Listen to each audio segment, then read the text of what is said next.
I'm Tracy Burns. Welcome to Wine with Me. This is my favorite time of the week. Even better, we're going to talk a little Italian wine again. Southern Italian, which brings me closer and closer to my ancestors back home. But people don't know that they're actually making wine in this part of Italy. Let's call it the stiletto of the boot, if you will. Vito Palumbo is with us right now. Tormaresca's brand ambassador. I'm going to go with ambassador. I hope that's okay.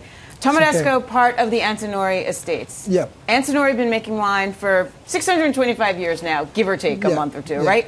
And they decide why that they should buy property down in the Puglia area.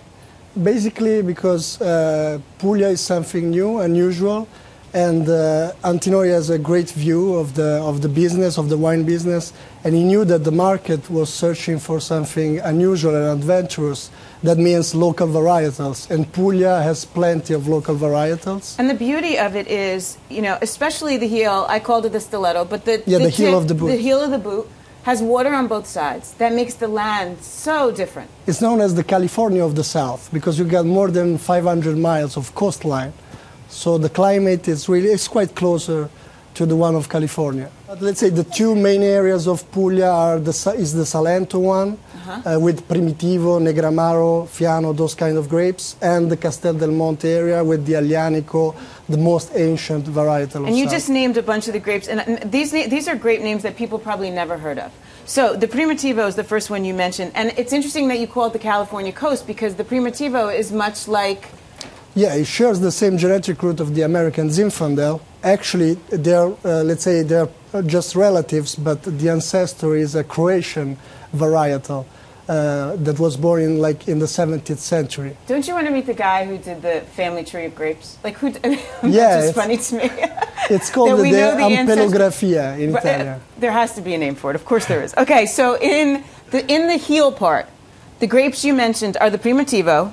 Yeah. What else is down there? The Negramaro. Right. Negramaro is a Greek varietals because 3,000 years ago, all southern Italy was known as Magna Grecia. It's a Latin word that means big Greece. So they planted Aglianico, Fiano, old varietals like that. Fiano's white. Now, up north, are you planting, and when I say north, it's still really south. Yeah. But are you planting Cabernet? Are you planting anything other than that? We got international varietals, like every Italian region does, because those kind of varietals like Chardonnay and Cabernet, they always gain something peculiar from the terroir.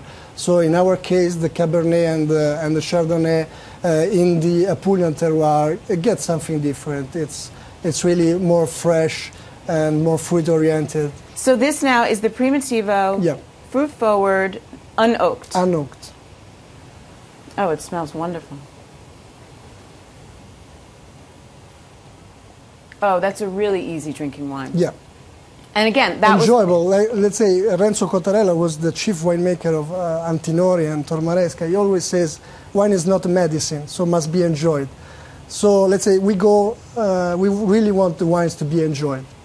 That's the most important thing for us. The next one you brought us, the final one. The next one is Torcicoda, which is also the one we are really, let's say, it's one of the little kids because it's been the first wine from Puglia in getting into the top 100 from Wine Spectator. So it was a turning point from the Apulian viticulture. And actually it's also, it was really important because it's not the usual Primitivo, because usually Primitivo or Zin, sometimes are jammy, they have a higher residual sugar. In this case, it's a really elegant, balanced Primitivo with spice notes of pepper, and not only the typical red mellow fruit cherry of the Primitivo. Oh, that's really nice. Now this oak, this is 8-10 months in oak. Actually, we use also tonneaux, which are 2 times the usual, the standard size of a barrel, so 500 liters. So, the goal here, obviously, is to bring these wines to the United States and get people to drink them more and more.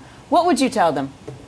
That if they are searching for something unusual, so they want to try something new, but which is enjoyable and really pleasant, then Puglia is the place to be.